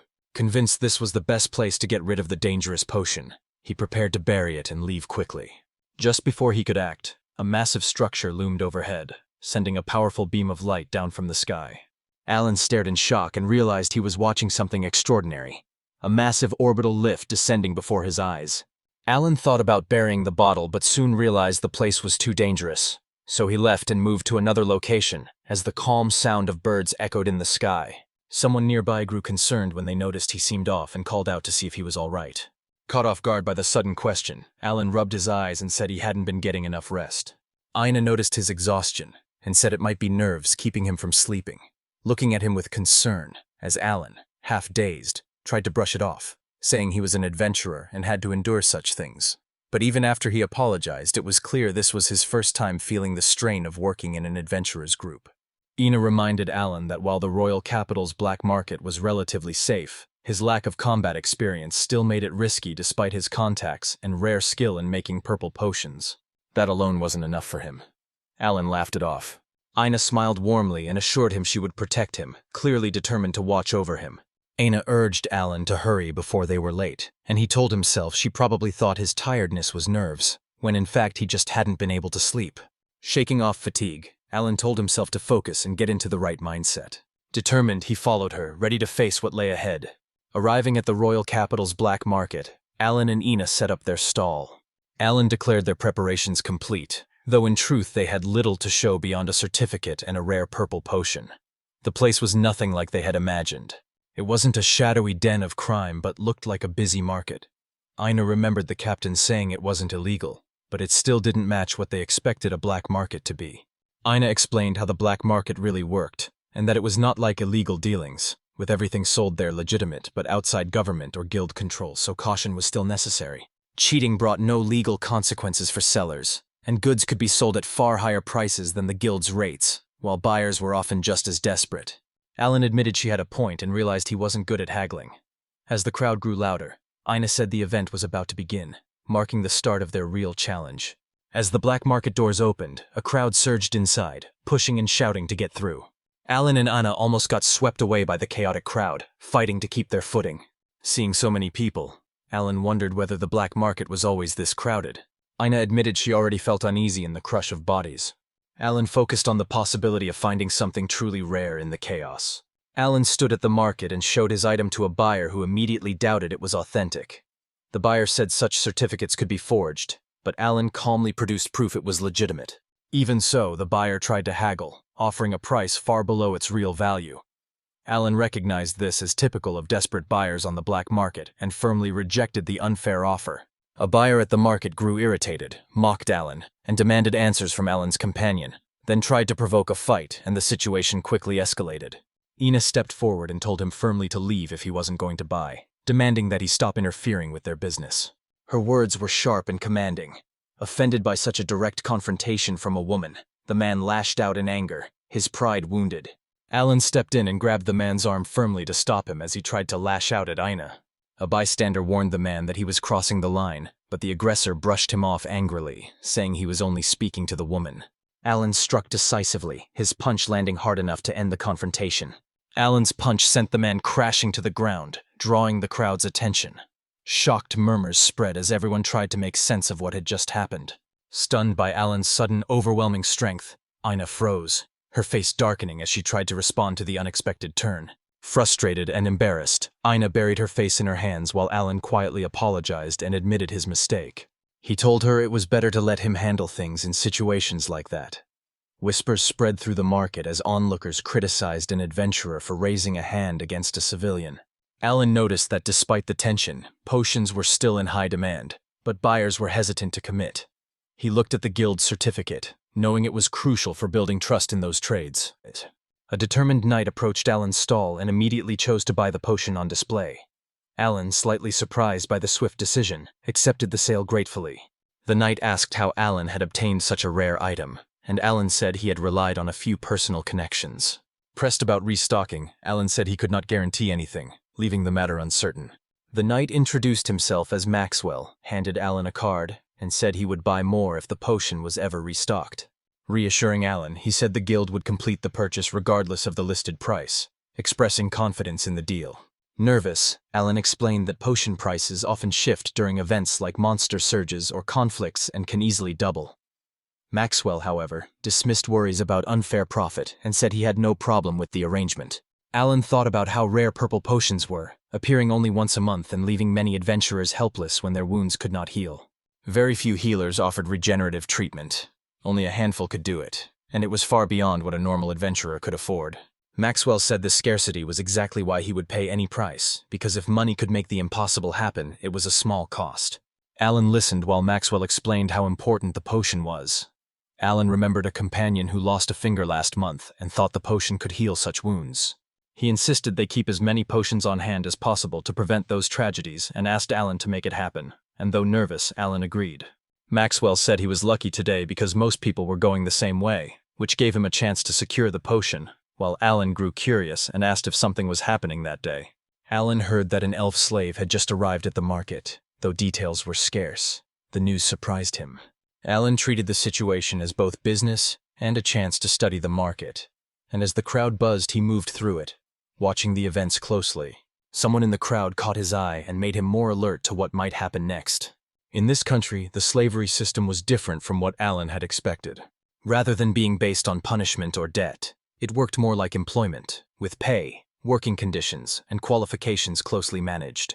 Alan was surprised to learn that slaves were not forced into the role by crime or misfortune, but entered under structured terms, and could even be paid and choose the kind of work they did. The slavery system relied on mutual consent and contracts rather than force. Workers were sorted into tiers, with Tier 1 for dangerous jobs like adventuring, Tier 2 for heavy labor such as farming, and Tier 3 for simple chores like housework. Employers used binding magic to ensure confidentiality and limit behavior. Even so, most work remained hard manual labor unless someone had special skills. Alan then asked why elf slaves were rare, and was told their value could be as high as 10 million a month. In the midst of a large gathering, Alan doubted the elf being sold had come of their own free will, though that seemed unlikely. The crowd grew denser, making it hard to see ahead. Despite warnings not to get separated, Ina was quickly swept away by the pushing crowd. The commotion intensified as the crowd surged forward, forcing Alan to chase her through the chaos. In the packed crowd, Alan struggled as people pushed and squeezed him like everyone else. Dazed, he saw how far they'd been swept and didn't know where they'd ended up. Pushing forward, he finally saw Ina and felt relieved. He called to her, but she seemed distant, standing quietly with her attention elsewhere. An elf girl stood before the crowd, quiet and captivating, holding a small book. Delicate features and a graceful manner drew everyone's attention.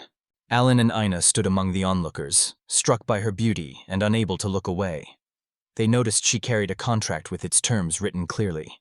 Her terms differed from everyone else's, with no demands, no salary specified, no set contract length, and no limits on the work she would accept. So Alan was surprised when he read the final line and realized how unusual her situation was. An elf stepped in front of the crowd with a contract that listed no preferences for salary, job type, or duration, and required 1 red potion of grade 3 or higher.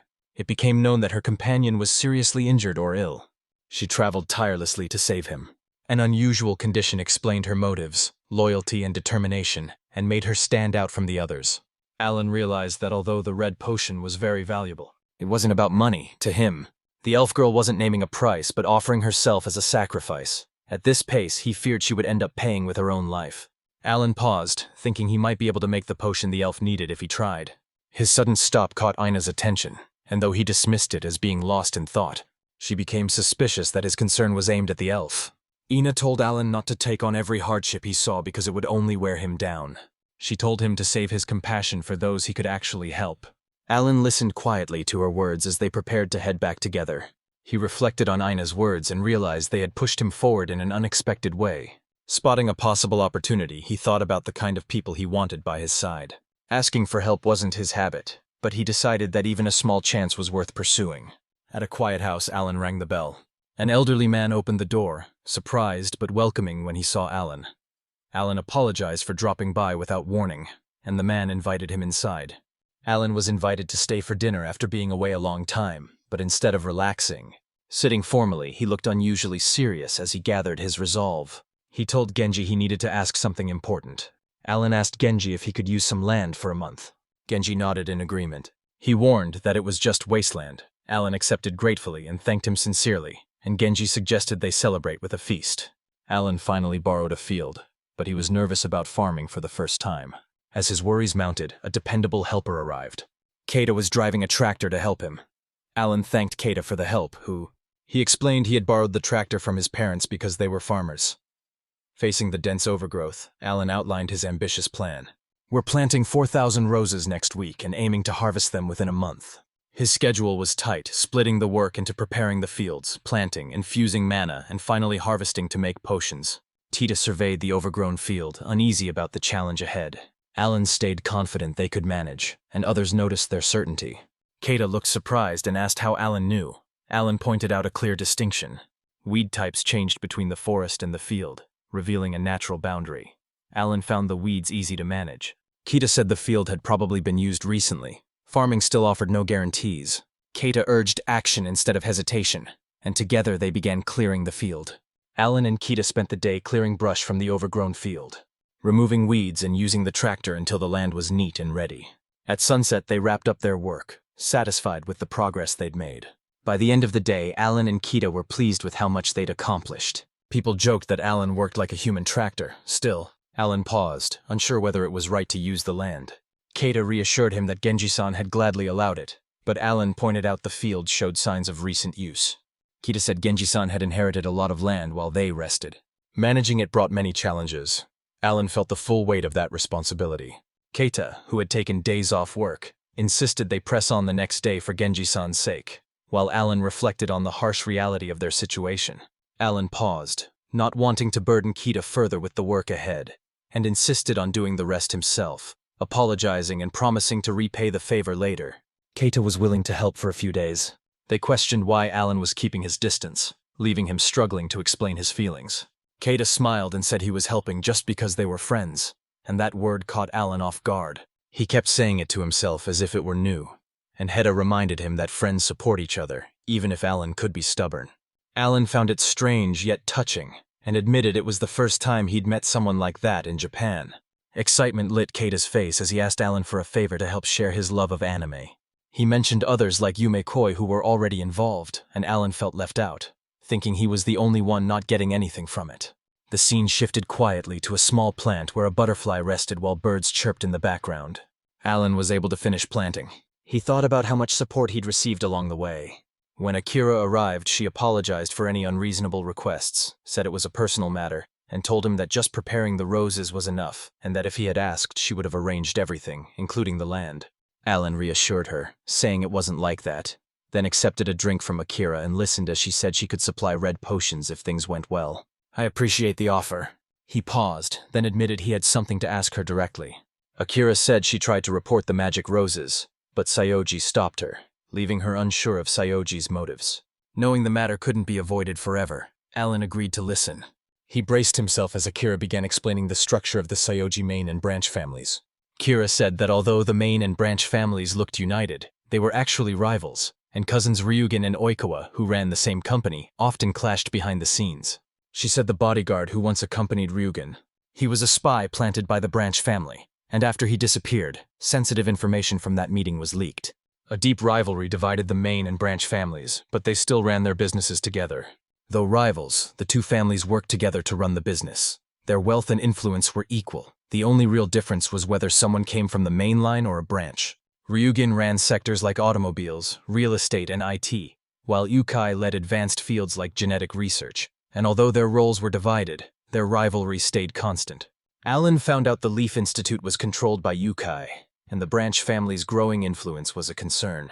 Akira acknowledged how much she owed the Institute, but she knew the recent incident would only deepen the rivalry. The struggle for control of the otherworldly industries would intensify, deepening the feud between the two families. Akira revealed that businesses dealing in otherworldly materials and magic were worth billions and already fueled countless companies. Alan worried about being the only supplier and was unsure if that was really okay. Reflecting, he realized Ryugen and his subordinates had kept him out of the power struggle. Conflicted, he saw it as a blessing that let him stay carefree. Akira guided Alan to the garden where the magic roses were grown. A sharp look accompanied her comment that a closed-off village made it easier to control information and unsettled Alan.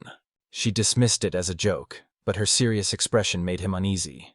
Alan realized Akira planned to set up a cultivation base for magical roses in Japan. She said potions were worth a lot, even on the black market, and could bring a steady income. Alan agreed but decided to keep the elf's existence secret while the preparations, expected to take months, went on.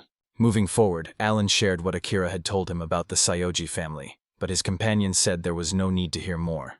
Her only choice now was to trust her father and shift her focus. Alan drew her attention to something he had brought to show her. Alan studied the rose to see if it was magic, but it wasn't. He realized simply exposing it to magic was not enough. She said she had tested it too, but the plant did not mutate. If magic alone could make herbs yield a purple potion, those potions would not be nearly as rare or valuable. She concluded the secret might lie in each person's magical traits. Alan's lack of usable magic raised questions, since transferred or reincarnated individuals normally possess both a skill and an elemental magic affinity, making his case unusual. She noted that Alan showed no extra attributes, though it could be an unconfirmed trait, or simply the result of his skill. and Alan, unsure, said he was hearing about it for the first time. She promised to let him know if she found anything.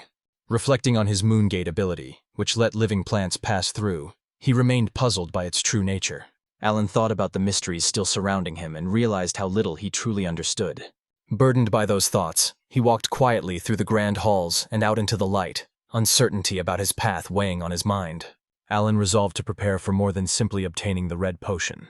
He felt uncertain about how smoothly things would proceed. When Alan arrived, Ahmad met him, led him inside, greeted him politely, and thanked him for making time to attend the meeting. Standing in front of the woman, he listened as she got straight to the point and asked what business had brought him there that day. Alan met a young woman who listened with interest to his story. Hearing about the elf slave, she thought it was odd, like it came straight from a light novel. Alan tried to explain he was only looking for someone he could trust to stay quiet, but he admitted he couldn't bring himself to ignore the elf.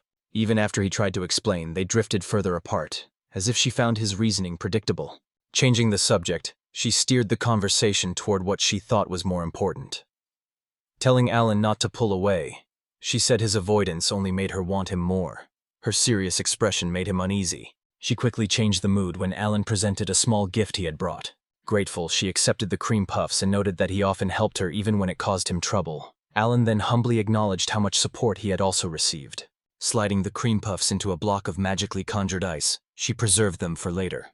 Alan realized it was ice magic, and watched as she explained the spell was versatile, useful for storage or as a weapon, showing how practical and efficient it could be. What Alan had just seen wasn't real magic, she explained. It resulted from her partially lifting the suppression she had placed on her own power. To demonstrate, she released a little, making the air and even her tea freeze slightly. Alan realized how much strength she held back every day. She admitted it was convenient, but regretted that this happened whenever she let her guard down. Alan raised the issue of the elf slave during their discussion.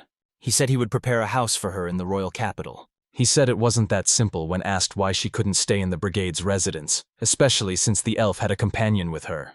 Alan pointed out the risks of keeping the elf slave openly, since some countries ban slavery, and if the brigade ever went abroad it would cause serious problems.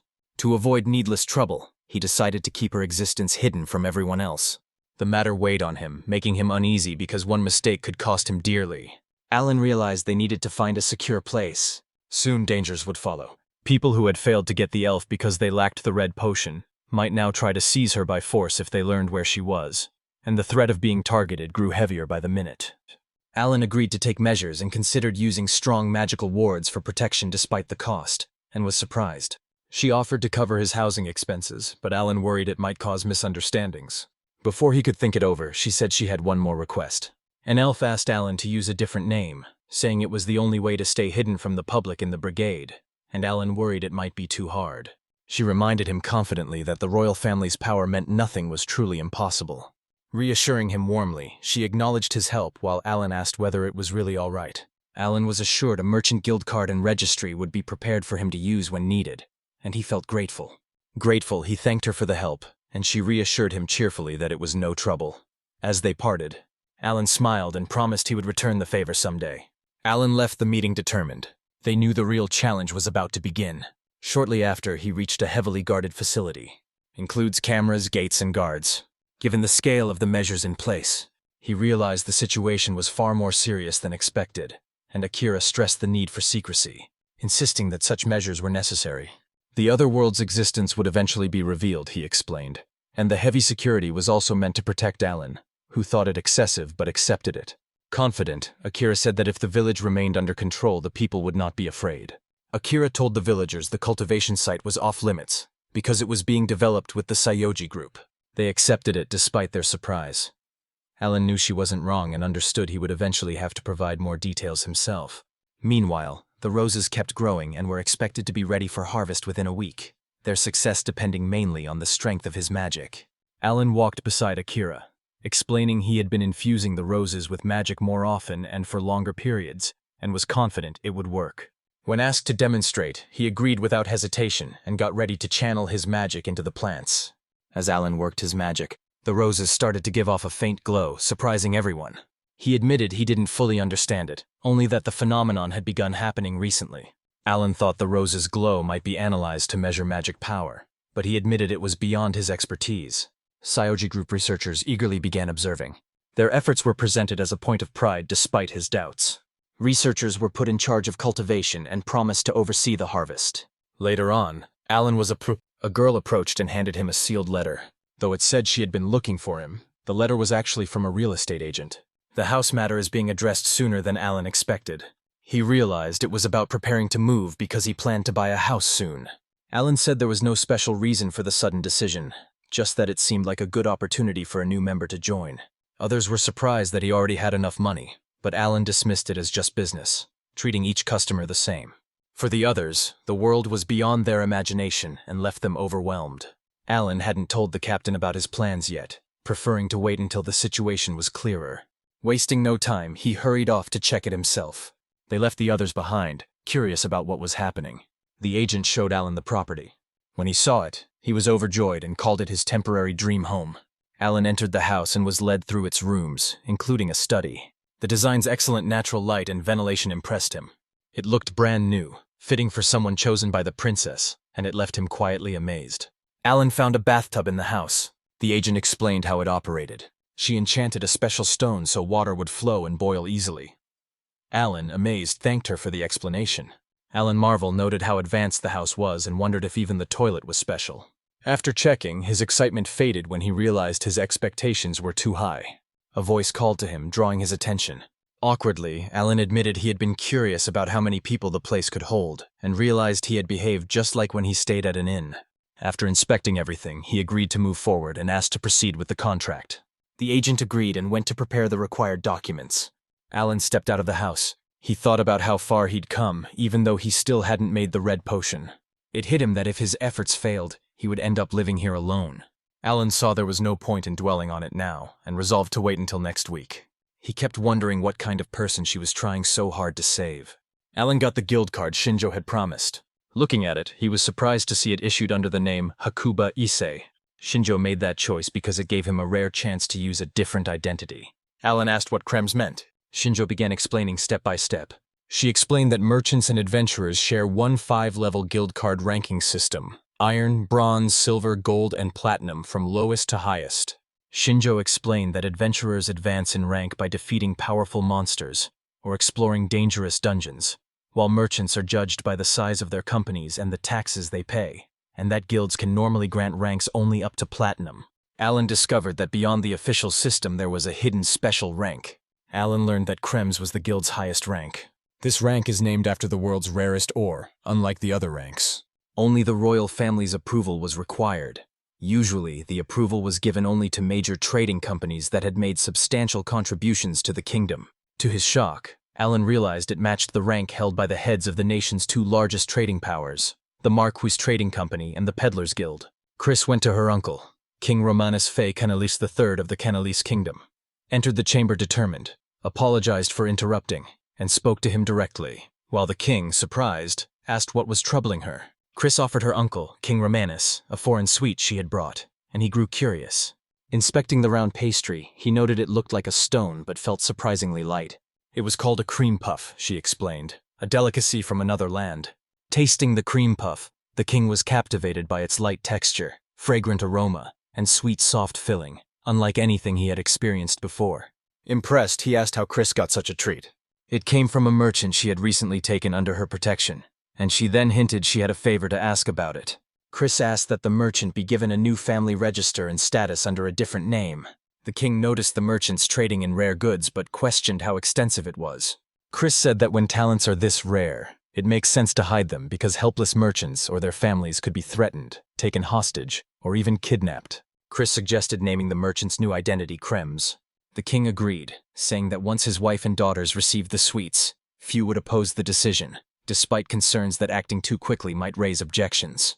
The king chose to reward talented people generously rather than risk them leaving for another country.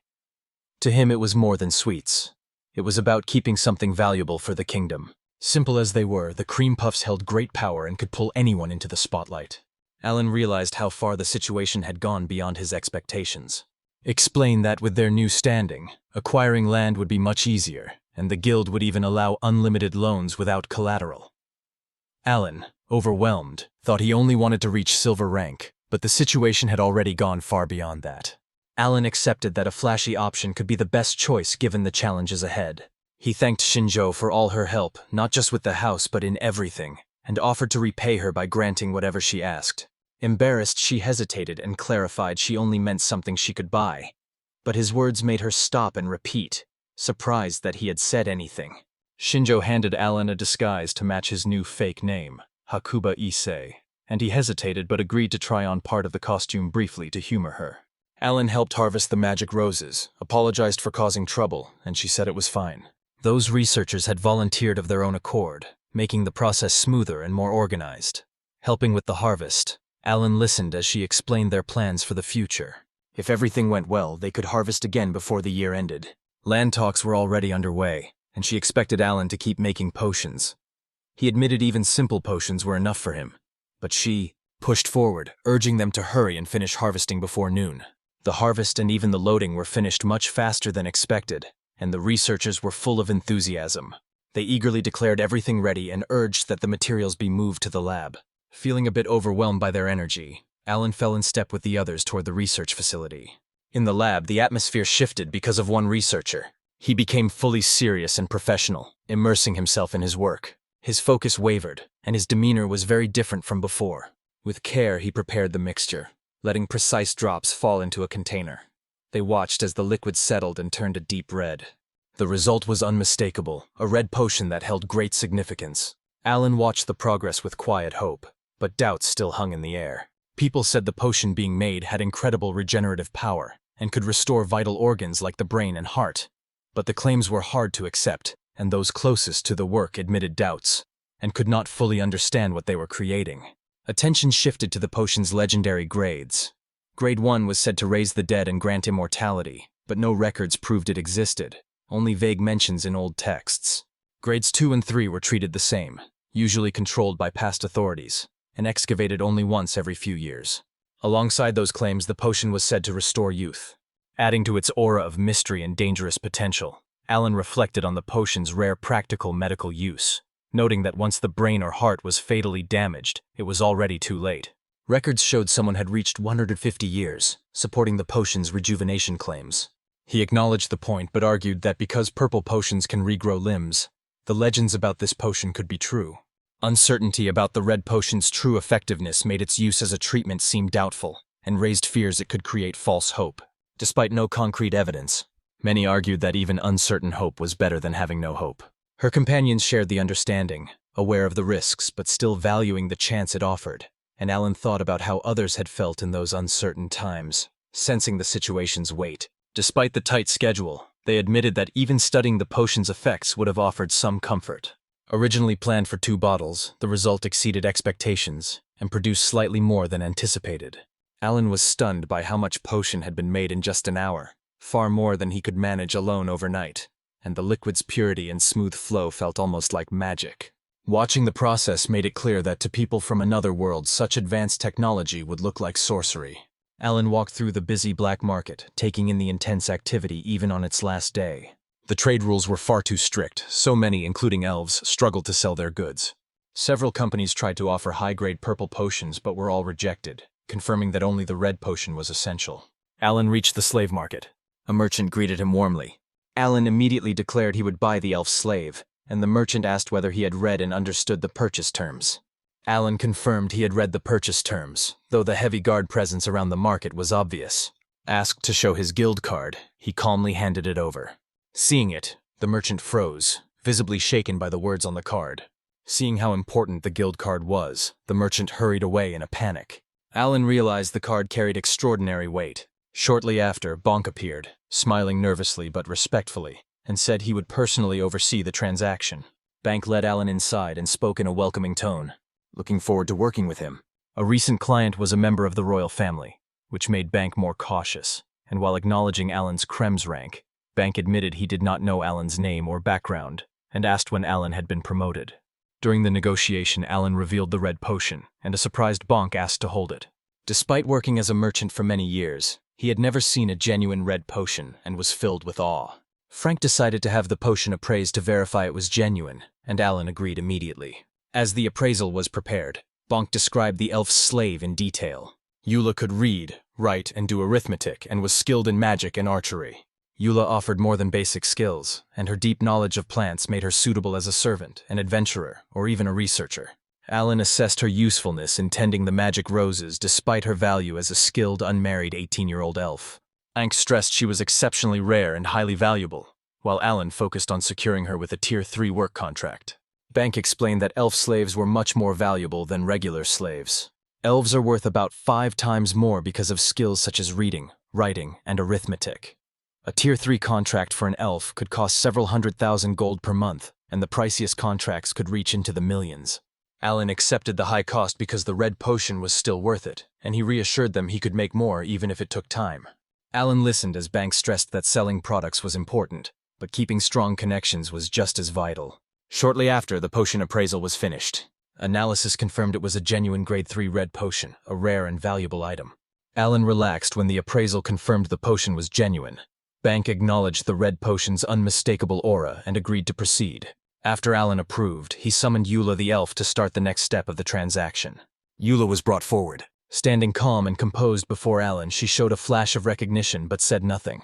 With preparations complete, Bonk suggested they move forward to finalize the contract. The intermediary said the transaction was already settled and that Eula had requested all expenses be covered. With no debts, Alan did not have to make any more payments. The red potion was officially handed over and appraised, meeting all terms of the agreement, and Eula, still taking it in, was stunned that a genuine red potion had been part of her contract. They arranged a Tier 3 work contract, paying 350,000 gold per month including the red potion's value, but Eula felt the money was unnecessary. The chance to get the red potion justified any sacrifice, even offering herself without hesitation. Alan questioned Eula's motives and wanted to know who she planned to help. It turned out Eula planned to use the red potion on someone else, Wealthiest, a high elf. Among the world's rarest races, high elves made the places they lived even more extraordinary. Alan learned that high elves were as rare as royalty and had immense magical power and aptitude. Eula explained her sworn duty to Lady Arya, whom she had loyally served for over a year. Arya lay unconscious from severe wounds after fighting monsters, and Eula stayed by Arya's side out of loyalty. Alan learned that Lady Arya had long been criticized for her unusual ancestry, and some even said her injury was a plot by pure-blood elf supremacists to erase her and protect their bloodline. Elven society split, with some fearing the risks of a concentrated bloodline and others wanting Arya in the royal family, and her birth was called atavism, because high elves can only be born to 2 high elves, making it rare and controversial. They explained that pure-blood supremacist elves could pose a threat in the future. As long as Alan stayed in the royal capital and avoided the distant Gadia forest where the elves lived, the danger would be minimal. Despite the reassurance, he acknowledged the warning and kept it in mind. Alan thought about the surprising revelations he had just heard, including the conflicts between high elves and ordinary elves, and suspected it was her nature to share such details before the contract was finalized. He focused on what mattered most, the hope that she would recover without further complications. That night the mansion stood quietly in the moonlight, bearing the weight of their new arrangement. Alan watched the unconscious girl. Though she had slept for over a year, she did not look like it. As he drew closer, overwhelming magical power radiated from her, the same presence he had once felt from Sakakibara, and the sheer energy left him quietly unsettled. Alan realized the unconscious girl's magic was now less than half of what it had been, because she kept using it just to stay alive. Even in this weakened state, her reserves were huge, several times larger than in Sao Tomas, but not as large as Sakakibara's. Asked if he was certain about proceeding, Alan confirmed without hesitation. They carefully gave the red potion to the unconscious girl. Everyone watched anxiously as she swallowed it slowly. Silence stretched on, and the tension in the room was obvious as they waited for any sign of change. They waited in tense silence, worried that nothing seemed to be happening after Arya took the potion. An elf sat at the bedside holding the unconscious girl's hand and pressing it to their lips as tears fell. Trembling, she clung tightly to that hand, terrified of losing her. Moments later, the girl in the bed stirred and slowly opened her eyes, confusion and weakness showing on her face. Still holding the other's hand, she scanned her surroundings, eyes soft but unsure as she tried to make sense of where she was and what had happened. Relief filled the room when the girl on the bed finally opened her eyes, and everyone around her showed gratitude and awe. She could hardly believe she had regained consciousness. A cloaked figure watched calmly among them, while tears welled in her eyes as someone held her hand tightly, proof she had returned from the brink. The cloaked man left to avoid interrupting the happy moment. When he stepped outside, Word spread quickly among the others that Arya had woken up, bringing even more excitement to the room. In conversation, they say that despite her calm, reserved appearance, she is very good with people. You can tell by watching everyone's reactions. Shortly after, a girl walks up to the cloaked man and asks if he's the one who bought Eula. Relieved and grateful, she thanked the cloaked man. She said Eula felt like a daughter because Eula was the same age as her own child. The man assured her he had no intention of harming Eula, but admitted Eula would be a slave for now and would not return to her hometown for some time. The cloaked man admitted he had been a slave, which surprised the woman. Smiling, she said her husband had been her master and that different backgrounds are not as big a barrier as many believe. She believed even hard encounters could bring something good. A human woman thinks about the elf's strength and feels sure she can manage in the future. Outside, a young man decides he must get the house ready before they arrive. The girl mentions she heard that the young man bought a house. It's not fancy, he admits, just a one-story place. He wants to know if he bought it correctly. He asks if the furniture will come from another world and says he prefers items not from this world. The girl asks. The young man asked if she could visit his house. Surprise crosses his face at her request.